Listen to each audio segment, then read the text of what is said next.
महाभारत दुनिया का सबसे बड़ा काव्य है। इसके अलावा इसका इतिहास में भी काफी महत्व है। महाभारत के युद्ध में श्राप की भूमिका काफी अहम है। इस काल के कुछ श्राप आज तक चले आ रहे हैं। महाभारत काल में युधिष्ठिर द्वारा स्त्री जाति को दिया गया श्राप सर्वविदित है। महाभारत में कर्णवध के बाद कुंती अपने सबसे बड़े बेटे के शव के पास विलाप कर रही थी। ये देखकर युधिष्ठिर ने इसका कारण पूछा। कुंती ने तब अपने जीवन का सबसे बड़ा राज बताया कि कर्ण उनका ज्येष्ठ पुत्र है। ये सुनकर युधिष्ठिर ने कहा कि यह भेद छिपाने के कारण महाभारत के युद्ध में पांडवों का श्रेष्ठ भ्राता उन्हीं के खिलाफ लड़ता रहा और अंत में मृत्यु को प्राप्त हुआ। इसलिए इसके बाद युधिष्ठिर ने नारी जाति को श्राप दिया कि वह कोई भी भेद नहीं छिपा पाएंगी। वहीं दूसरी तरफ अश्वत्थामा को भगवान श्री कृष्ण ने श्राप दिया था, जिस कारण कोढ़ रोग अस्तित्व में आया। महाभारत के युद्ध के आखिरी दिन गुरु द्रोणाचार्य के पुत्र अश्वत्थामा ने रात में सोते हुए द्रौपदी के 5 पुत्रों का वध कर दिया था। इसके बाद पांडव अश्वत्थामा को सबक सिखाने महर्षि व्यास के आश्रम गए। तब अश्वत्थामा ने अपने बचाव में ब्रह्मास्त्र चला दिया। इसके जवाब में अर्जुन ने भी ब्रह्मास्त्र चलाया।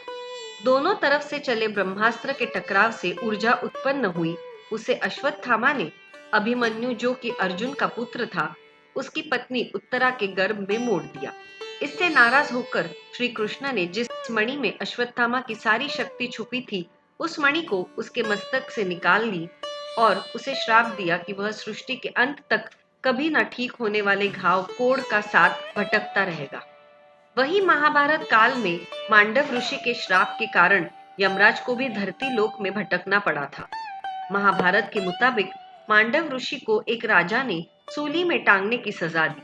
हालांकि काफी देर तक सूली में टांगे जाने के बाद भी वह जीवित रहे। बाद में मांडव ऋषि ने यमराज से इसका कारण पूछा।